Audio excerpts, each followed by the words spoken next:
Drink it in, drink it in, drink it in, man.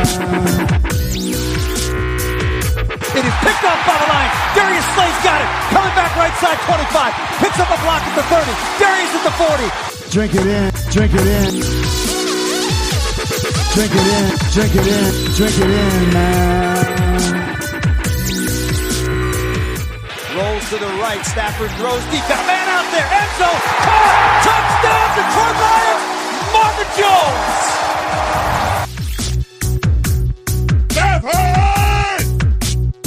Drink it in, drink it in. Touchdown, Detroit Lions.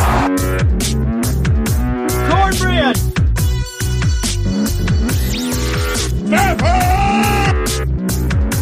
Drink it in, drink it in, drink it in, man. Detroit Koolaid, what is going on, everybody? It is a Friday. We are back, and we had a tremendous show on Wednesday, Grifka. We talked with Eric Schlitt of Lions Wire. I mean, basically me and you lobbed him a few questions, sat back and listened as he dropped the knowledge, and absolutely very thoughtful and very knowledgeable with all his stuff. We're back here for our normal show, which is where I usually bust your chops and we argue back and forth and have a bunch of fun. Are you there, Grifka? You ready to do this? Yeah, and I just know there's something that we can't argue about. If my math is correct, it being Friday, there's only 97 days until kickoff. Grifka, you totally set me up, but then you went a different way. I mean, it's Friday, right? So I thought you were going somewhere else with that. Oh, you wanted the old TGIF, did you, eh?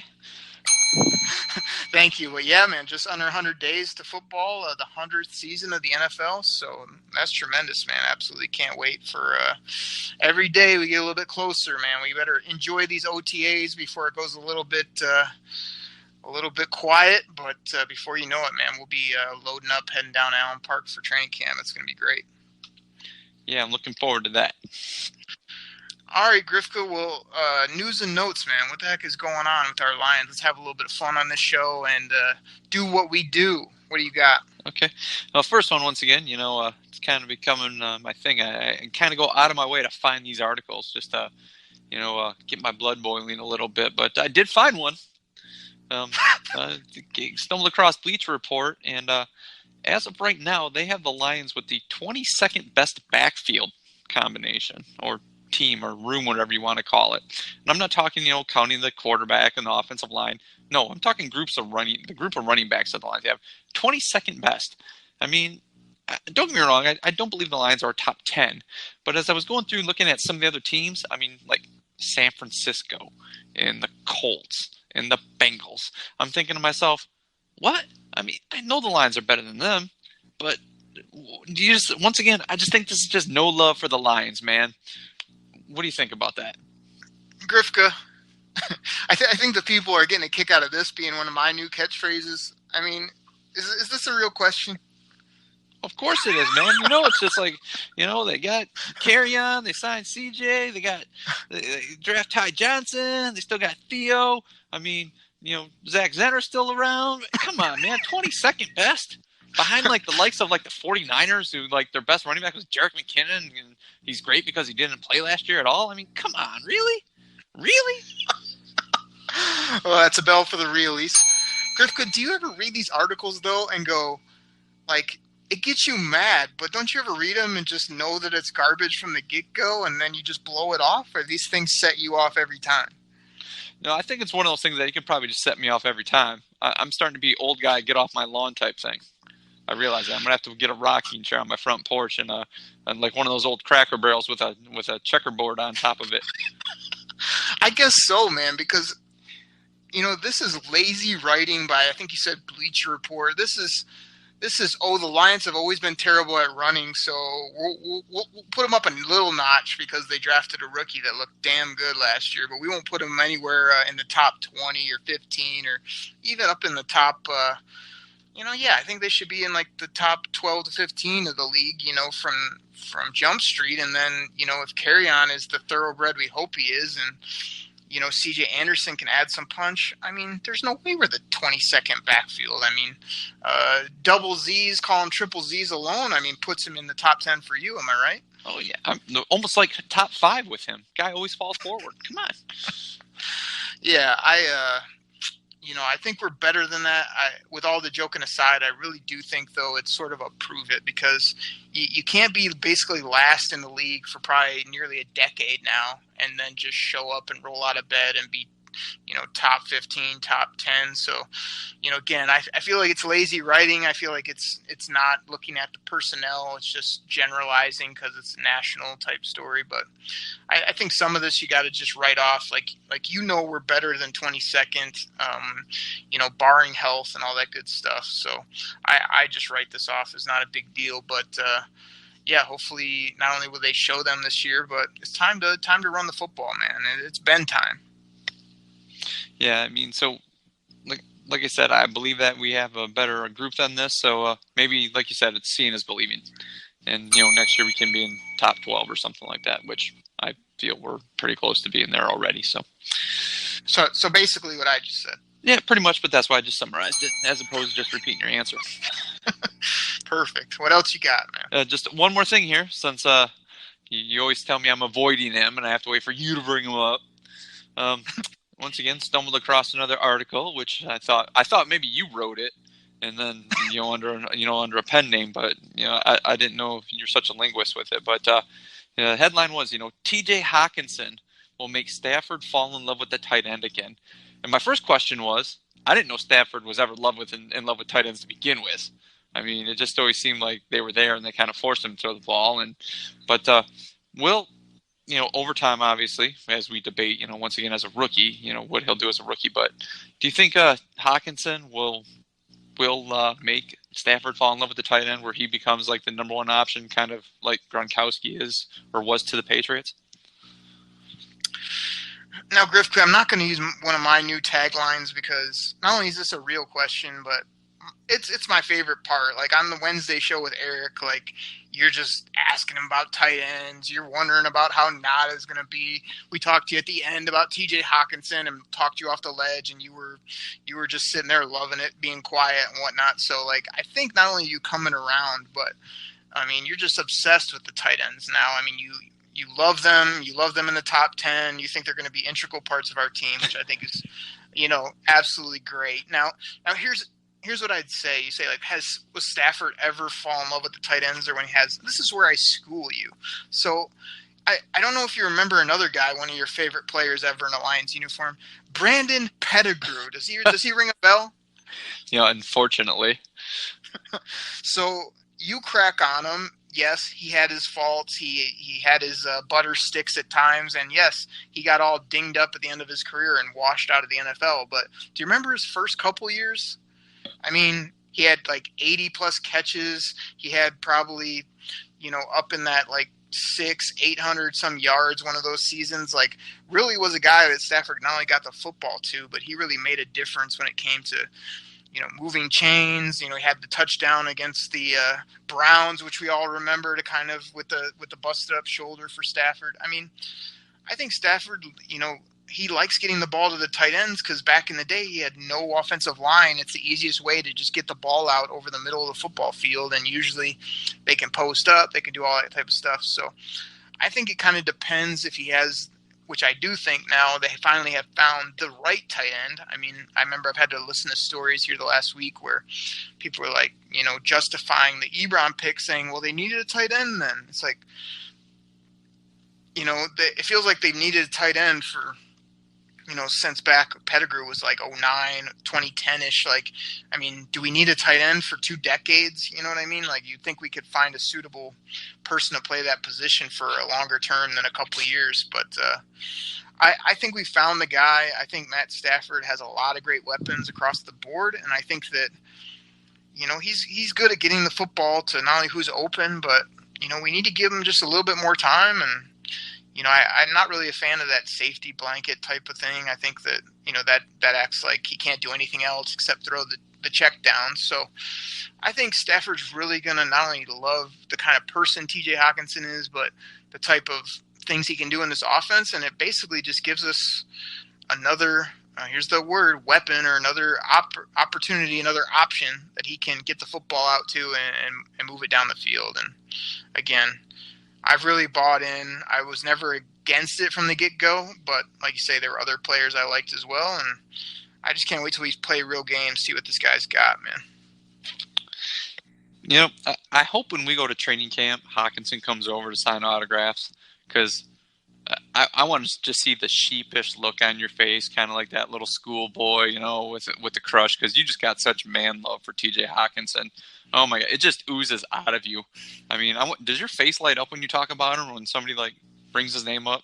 I'm just wondering that, you know, because gosh, I never hear you talk about anybody on the Lions this way, you know, even the guys you really like Calvin Johnson. So, yeah, well, he's no Odell, Grifka, but also, like, the reason I talk him up so much is because you talk him down so much. You act like this guy is the next reincarnation of, you know, a blocking, plotting, like, tight end you got in the 7th round. You know, oh, he's gonna be a couple catches a game. You know, might be decent. Like, I'm trying to pump him up for you. I just think he's a heck of a good football player, and everybody else in the draft process thought he was a great player. Lots of people had him as their safest, best overall, like, player at any position, and you act like, you know, he's just a nobody. I mean, that's what's going on here. Okay, we can keep debating this on later shows, which I know we will. So. Oh, absolutely! This is the new Ziggy. The new Ziggy. I think Ziggy had a birthday this week. Did you send him a card? I thought I saw that somewhere. Like this week, someday it was like Wednesday or Tuesday was like Ziggy's birthday. I was just wondering if you sent him a gift and like we'll miss you type thing. Did you have that by chance? I did not. I mean, I probably would have, because I respect his talent, what he did for this team.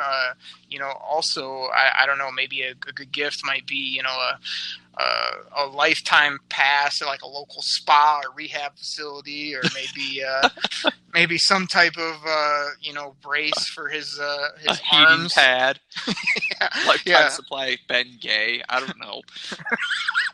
Right. I mean, that's some of that what Tommy Copper stuff that I see on TV, you know, like where like 85-year-old guys are running marathons because they were Tommy Copper.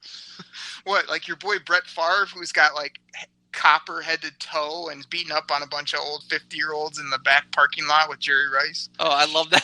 I love that commercial, man. Was it fair? It was fun. Yeah. Oh, yeah, we could do that. Get Ziggy the bodysuit of Tommy Copper. Your boy Brett Favre will do anything for a paycheck, Grifka. Yeah. And that's right, everybody out there. Grifka's a Brett Favre lover. He's on the Detroit Koolaid Cast. I mean, go ahead and beat him up on that on Twitter at GrifkaDKC. Yeah. Act like you wouldn't have took him on the Lions, as opposed to, was it Rodney Peete and Andre Ware and let's see, John Kitna and I mean right. Stoney Case and was it that Nick Mann guy out of Rutgers they had, and Charlie Batch? Yeah, okay. Right. You could take the best of each one of those players that I just named off, and you want to get Brett Favre. Right, but he's our enemy, Grifka. I don't know if you know how that works, but you're not supposed to root for players that are. Plus, he was in the movie There's Something About Mary, so that's, you know, how great was that? Oh yeah. What else we got? I'm kind of stopped there after we talked about T.J. Hawkinson. I kind of want to pull back the throttle. How about we get a word in from our sponsors right now? All right, yeah, man. We'll I'm sure we can both get back to Hawkinson and other things. We got lots more to talk about on the show. Let's take a quick pause for our sponsor, and we'll be right back. All right, everybody, we are back on the Detroit Koolaid Cast. We are back right here. Unfortunately, we got Grifka here as well. Grifka, what's up, buddy? That's unfortunately. I could take a summer break if you want. Oh man, no, Team Grifka that is out there. They're small, but they're a vocal group. Would miss you, but I'm not sure I would. So Grifka, like, did you catch all the coaches got up to the podium? The Lions love to do this now, where they put, you know, basically every positional coach at a podium all at once. So like the media can only talk to some of them. I watched them all. I mean, I thought they were really insightful. It was really great to hear from Darrell Bevel. And then you also had Mother Goose up there talking about the defense, as well as, you know, the tight ends. Coach Golden was up there talking, as well as I listened to one with the receivers coach. I mean, that and cornerbacks coach, I think it was. They had some really insightful. Didn't mention a certain somebody, though. I think his name is A.O.O. Baby. I didn't hear him come up, but he talked about basically everybody else asked him about 80 questions about teas. I mean, Grifka, the people know that you don't really put much work into the show. You kind of just show up and say a few things that are half funny and then get out of here. Like, did you see these? Do you have any takes on them? Or are you out blowing bubbles at the park again? The one I saw, the one I was most interested in, so I saw it, was the Daryl Bevell one, simply because I was hoping to get a little insight of what he was looking to maybe do. And what I really liked out of him is how he was saying, like, you know, everybody knows that the NFL is a copycat league, but he's more than willing to kind of go against the grain, that he's not going to become pass happy just because that's what everybody else is looking to do. He's, you know, we had talked about this on a prior show. He's still looking to do a little ground and pound. He's still looking to, you know, try to really establish a run to draw the, you know, the defense into the box, and that way he can take shots down the field, much like he did with Russell Wilson in Seattle. And that was the one I was really interested in. I really liked how he said that, though, that he just wasn't going to go along with the flow and go along with the crowd simply because that's, you know, what the NFL does. So I want to follow up with you on that, because I liked a lot of the things he had to say. You know, again, I'm the positive one on the show, but I kind of kept thinking back. You know, we went through so many coaching staffs, so much of this kind of stuff. Like, I mean, it seems similar to what we've heard from other coordinators. Like, everything seems incredible here in the offseason from all these guys. In regards to where they talk about kind of doing it differently than everybody else is doing, I mean, I don't know to be totally excited about that and think, yeah, like, we're going to play old school ball while other people are just trying to throw around the yard, or, oh, we're going to be different and people aren't going to be able to scheme or won't know what to do with us when we show up on Sundays. Like, it sounds like you're buying into that. And, like, I obviously want to, but I'm a little worried that, like, we're trying to go left, everybody else is going right, that it could also backfire as well. You're right, it could. But I think the biggest thing is, especially with this division and the quarterbacks that are in it and the offenses, if the Lions are able to establish the run and keep the clock moving and keep those other teams off the field, I think that will definitely go a long way with the season. And if it can, you know, where they do use Carry-On and CJ, where those safeties do have to drop down in the box, it will, you know, open it up, you know, downfield for Kenny and Marvin. So you're right. It could backfire, though. They could become that slow, plodding team that, you know, when it's 3rd and 3 and they try to, you know, run it for 3 yards and get stuffed. But we also in the old days where they couldn't make 3rd and shorts. They always had to pass, and teams knew that. So it could backfire, but yeah, I'm going to buy into it as opposed to then just, hey, let's just chuck the ball all over the field. All right, well, I'm going to hold you to that. We do have you on record. I hate to even put that thought in your head, because by week 4, if things aren't going swimmingly, you'll be complaining, I'm sure, about it. But, you know, I really think Bevell sounds like a smart guy. He's obviously has a big track record. You know, it's not like a new, fresh coordinator that we're hoping can do some things. But I also remember at the end of his tenure, he's kind of, you know, running kind of a very bland offense and ended up getting out of there. So I liked what I heard from him. I just want to see it on the field. I think he does have a lot of great tools to work with, can be multiple, can throw it deep, can throw it underneath, can throw it to the tight ends, can run the football smash mouth like he likes. I think there's lots of things that are open to him. So I did like hearing the O coordinator Grifka. I encourage you to go check out those other coaches, because Golden too, when he really talks about all the tight ends and the different things that they bring to the table. Oh wait, Golden's actually talking linebackers. He used to be a tight end guy. He was talking all about like how they're going to use Tavai and all that type of stuff. So scratch what I said earlier. I don't know where my brain was, but really interesting stuff to listen to, and all those guys kind of, like I say, everything sounds amazing. I'm just ready to see it on the field and get at this thing. But anybody that didn't check it out, you can catch those guys on the Lions website, their app, or usually I check it out on YouTube as well. Just pull all those up, check those out, see what they have to say, and then, you know, when they put the pads and the jerseys on, we'll see what really happens. So excited about that. So Grifka, this is a throwback. This is something I think you'll like. So everybody listening to the show know you've been a Lions fan forever. You talk about the history all day, and I have to do this. But let's talk nicknames for a minute. Like, everybody loves a good nickname. Everybody knows there's some, like, classic Lions out there that we really love.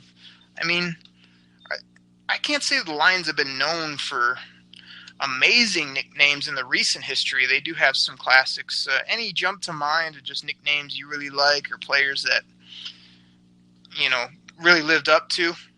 I guess the biggest was the one that everybody knows that. Sorry, I wasn't alive when he played with the Lions. Was, Night Train Lane. I mean, obviously that guy, with his night train neckties. Go back, watch some of his films, some of those tackles that he made, which are now outlawed, and you'll know why. They got the nickname the Night Train Necktie. But that's the one. But the guy I really liked, even as a kid, I remember him in Get the Bell. I remember when he retired and I was crushed. And it was Doug English. His nickname was Tex. I mean, he was just big Tex. That guy was huge. I mean, and I really liked him. And the reason he had to retire was due to a neck injury. But he was like probably one of those. He was the first real dominant defensive tackle for the Lions that I remember. And it is. I just remember, and he was just I was a little kid. And he was just one of my favorite players. He was one of those guys that was one of the better defenders on lackluster teams. And people are like, well, how can you have a good defender on a lackluster team? But he really was. I mean, Doug English, and his nickname was Tex. And they, you see him now at like alumni stuff. He'll be there every once in a while. If you ever get to see the guy up close, the guy was huge. And so, like, him, just Tex, because he's obviously from Texas, but that's the guy I think of. But some of these other nicknames I can't. I mean, everybody knows nicknames just like their initials, or like something with like a Y on the end, and that's like your official nickname. It's just like, it's kind of like the cheap way out of it. So nicknames nowadays are kind of boring. Unless you get a great one. And this brings me to my point. So a couple people reached out to me on Twitter. They love to get after you about your hatred for TJ Hawkinson. And they were kind of asking me, like, do we have a good nickname for Hawk? Or, that's the easy way to go. But is there anything else? So I've been racking my brain. And I don't have one yet for number 88, TJ Hawkinson. Or as we will be calling him shortly when he's finding the end zone, TD Hawkinson. We'll come up with something better than that, I'm sure. But Grifka, I did strike a gem on another one that somebody threw at me, and this just came at me like, how it just hits you and you're like, oh, that's perfect, right? So try this one on for size, man. Tracy Walker, right? We took him in the 3rd round a year ago. Everybody was kind of surprised by the pick, didn't know much about this guy. He kind of flew under the radar last year. They're grooming him, whatever. GQ rolls out. Now it's this guy's chance to do some things. So I'm thinking, what does Tracy Walker bring to the table that would be a sweet nickname? So I'm thinking about it. I'm like, man, this guy has some absolutely ridiculously long arms. I mean, these things are incredible. This guy's rocking the 47. He's playing that back end. I heard somebody describe him this week as kind of that safety that uses his length and flies around, making plays on the football more so than bringing the lumber like you'll see some safeties on the back end do. So, Grifka, I'm here to give this to the people and put this out there. I think it's tremendous. This has to become the new nickname for Tracy Walker. Grifka, 747. This guy has got the arms of a plane. He flies around on the back end. I mean, he rocks the 47. I mean, is this a perfect nickname for T-Walk or what? 747. That's awesome if he gets like a pit, I know it's called a pick 6, but obviously it'll turn into 7 points. That's pretty cool name, man. It really is. Exactly. Can you see the pick 6 and him just bringing the 747 in for a landing right in the end zone? Like, I mean, there's just so many ways we can go with this. I think we got to get this trending. We got to get it on Twitter.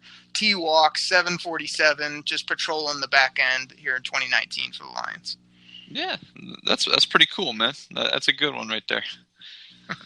All right, we'll keep working on a few others. They got to come naturally. They got to fit. They got to have multiple layers to really be good nicknames. Like Grifka said, we don't want to do the basic ones. But I thought that hit me, and that was cool. So let me throw it back to you, Grifka. You got something else for the people here on this show? Yeah, I just there's something I wanted to bring up actually that I wanted your opinion on. That we talked about it. And going into training camp and in the draft, a lot of people were saying how like the Lions, if Kyler Murray was there at age, they should take him. Now, this is for you. If you were starting a team, I mean, you were the GM, you were putting the team together, would you take a quarterback like a Matt Stafford type, or would you want more of a Kyler Murray type? Because everybody keeps saying, the game's changing. Guys like Kyler Murray, they're going to be the new guy. But would you go kind of go with the traditional pocket passer, big gunslinging arm, or would you want a guy that's a little more mobile, can escape stuff and maybe use his speed a little more? Well, let me tackle it this way. I mean, I think if you're asking me just, traditional versus a running new age type quarterback, I mean, at the end of the day, I still fall more under the traditional side of football. I mean, we talked about, like, I'm a big Michigan fan, and they brought in some different things, but we know what we used to love about Michigan football: the big pocket passer, the big offensive line, get under the center as well as play out of the gun, play action, throw it deep, smash mouth football, that type of stuff.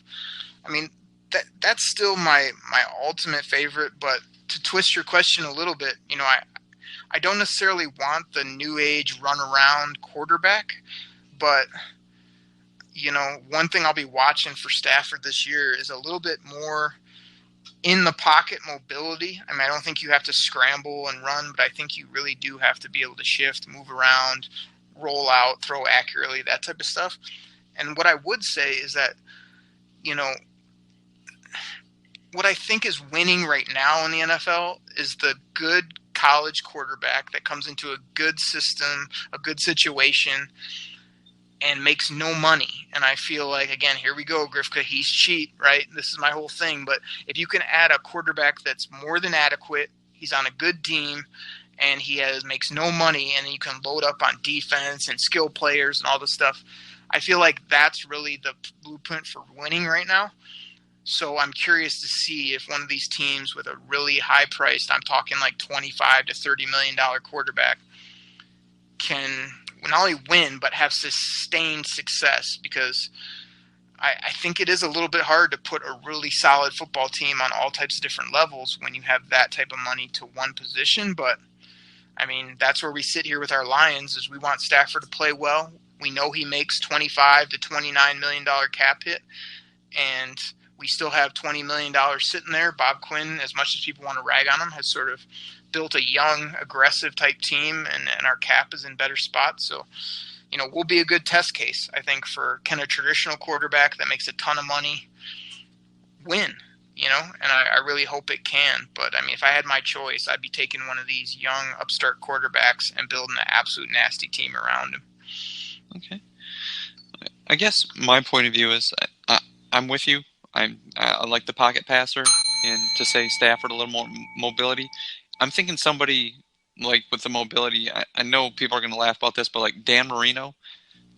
I love Dan Marino. He was my favorite quarterback when I was a kid, and he was by no means a running quarterback. If you were going to call him a statue, he would have been a statue. But his footwork in the pocket was great. He could feel the pressure. He knew when to step up. He had a very quick release, so he didn't get sacked a lot.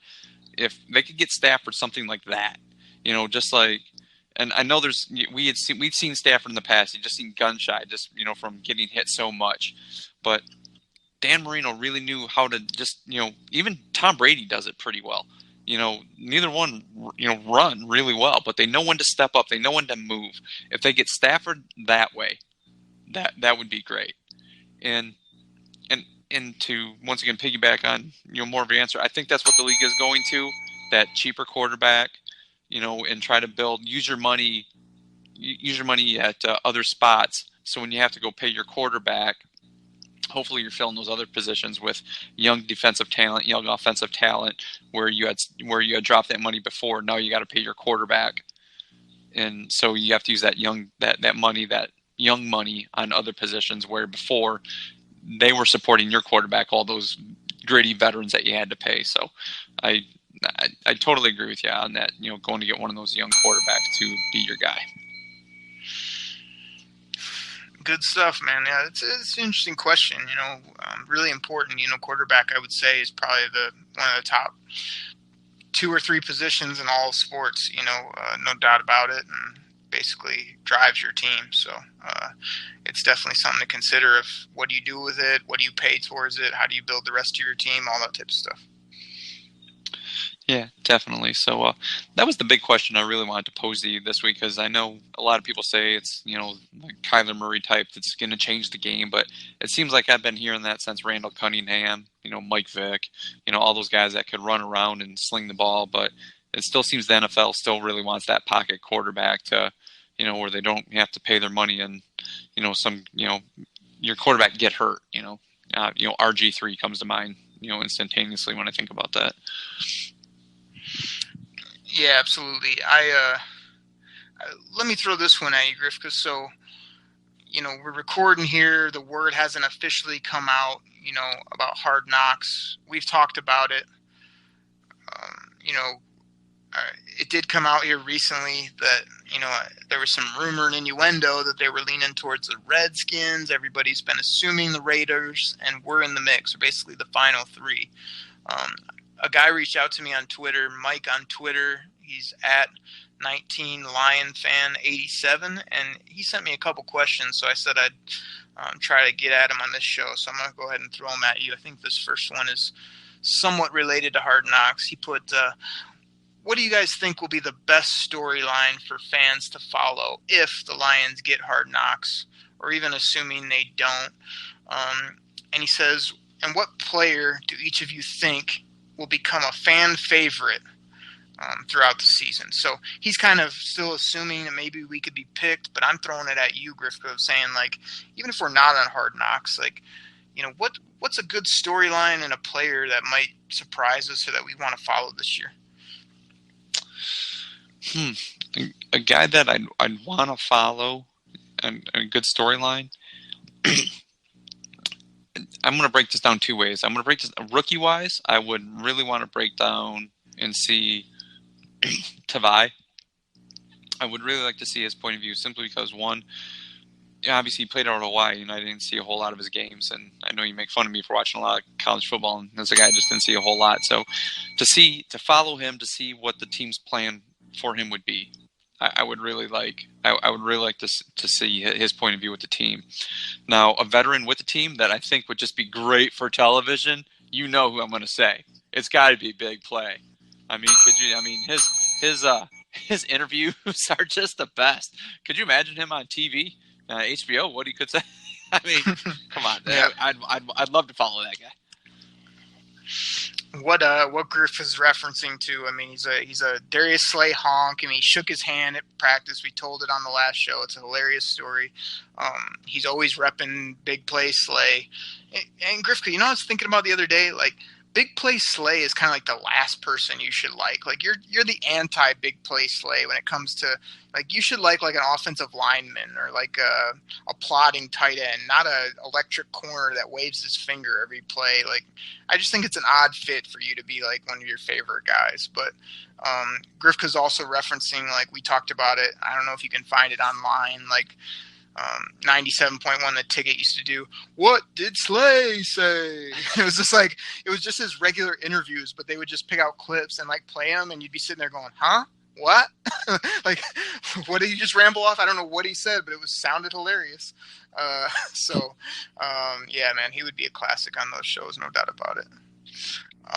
If I had to pick a storyline for the fans to follow, man, I guess I'm just really curious, year 2, what's Matt Pat going to be for not only the city, the fans? I mean, we just want W's, but I'm curious to see what he does this year, from camp to how he works with the media, as well as just how he diagrams. I think he could be a real face, a real fan favorite of this city when it comes to a head coach, if he could just win ball games, win division, take us to the playoffs, all that type of stuff that we've been just craving. So I guess I'll have my eye on the head coach, just really watching him. And again, I'm a big supporter and love what he's doing, but he'll be interesting to watch. And then a player that could be a fan favorite.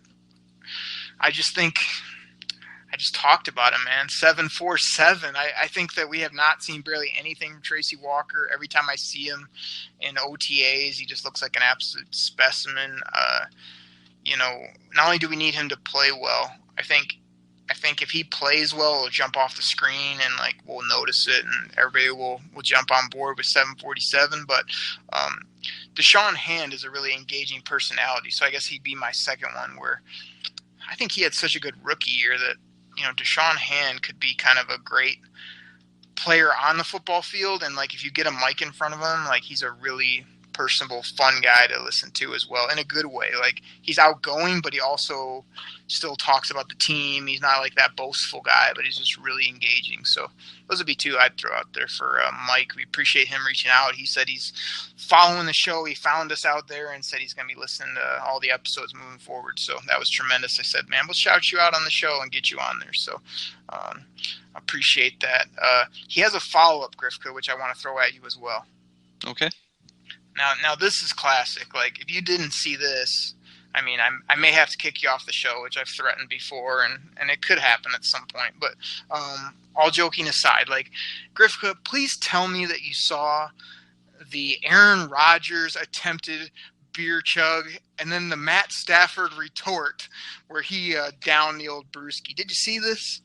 Yeah, I did see. This was the great. First of all, I'm never one to give any Packers any love, but who was that O-lineman? Was that Bakhtiari? Yeah. Oh my gosh, I've never seen him go down so effortlessly. This guy, let's hope he does that a few times before the Lions show up on their barn for Monday Night Football. But this guy is just, putting these back like nothing. And then the big dog, the quarterback, goes in. This guy looked like a 13-year-old trying to have his first Budweiser. It was absolutely embarrassing. He got about halfway through and almost choked, and they had to call the EMTs. And then, to top it all off, what's even better is the passive-aggressive just slap in the face that Stafford and crew gave him, where they just show this nonchalant video and just pan over to number 9. He just absolutely downs his brewski, doesn't say a word, just looks forward. I thought it was just absolutely gold. Unexpected, but that's our quarterback, man, right there. Let's go. Yeah, just like you said, when I saw the Aaron Rodgers video, all I could think was that line from Beer Fest. The movie Beer Fest, where the guys are trying to chug the beer and the German guys go, "I remember my first beer," and that's all I could think. And I was just yeah, okay. And then the Stafford, clap back. Yeah, that was just perfect. It's yeah, I'm glad he's ours. Oh man, Mike wanted us to talk about that too. I was like, oh yeah, we saw it. We'll bring that up on the show, no doubt about it. So that was fun, and also something that Matt Stafford hasn't done any of that. He doesn't have any of that kind of outward anything since probably his first 4 years or so. He really not only would have a lot of fun at the podium, when he was up there, or he would, be out on the field just kind of being a young football player. But this was a very unexpected move by him, and I'm assuming that was Kelly Stafford taking the video. Shout out to her that she's doing better with all the things she's been going through. But I thought for them to do this was just kind of out of character in a good way, and fun and unassuming, and just hey, you can be a leader of this team and be the quiet,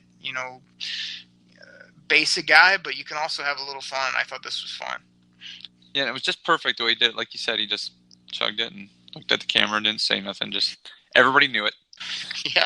Yeah. So awesome stuff, number 9. We're rooting for you this year, and say Kelly Stafford, just really glad she's doing better and on her way to recovery. All that type of stuff is absolutely great. So, Grifka, do we want to do a few more questions, or what are you thinking? Let's do this. Let's get out of here this one. Let's save some of those questions for next week. Okay. We got a bunch of questions. Frank is loading up the mailbox, Grifka. We got a lot of the other Kool-Aid drinkers sending in questions.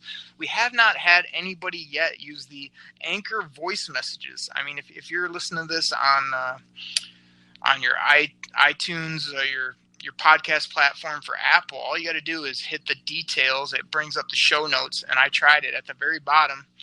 it will bring up a spot that says voice messages. You click that, it's going to take you to the Anchor website. You may have to quickly, get yourself a username or something, but then you can leave us questions anytime you want.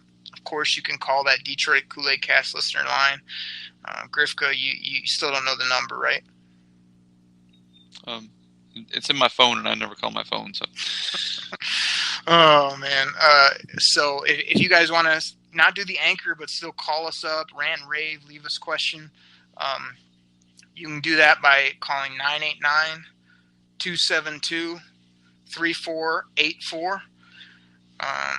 We really love putting you guys on the podcast, shouting you out, making this again the Detroit Lions fans podcast for the fans, by fans, and love having a bunch of fun. So, Grifka, we will have to get at these questions. I know there were a few people that texted to that listener line. If you don't want to put your voice on there, you can actually just put that number in your phone and shoot us a quick message like you would to the ticket text line on 97.1, and we'll use that as a question. I know we had a few of those that we'll have to get back to as well, but I agree with you. Let's go ahead and close up this show, and then we will come back here next week talking all things Lions. So, as I often say, with all that being said, Grifka, you got anything else for the people? Nope.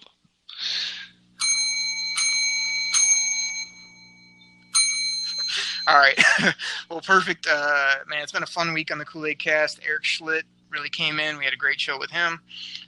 We got some things coming up on the horizon. We got OTAs we'll be talking all about. And just me and Grifka always coming up with topics, having a bunch of fun, joking around, and beating each other up here on the show. So we thank everybody for listening. Please hit that subscribe button. Share this with a friend. Follow us on Twitter, Detroit_Koolaid, where you can get at Grifka directly at Grifka DKC. So we appreciate and love all the support, everybody.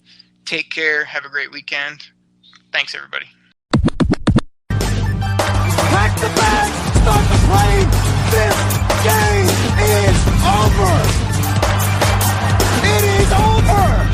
What a comeback by the Lions. Drink it in, man.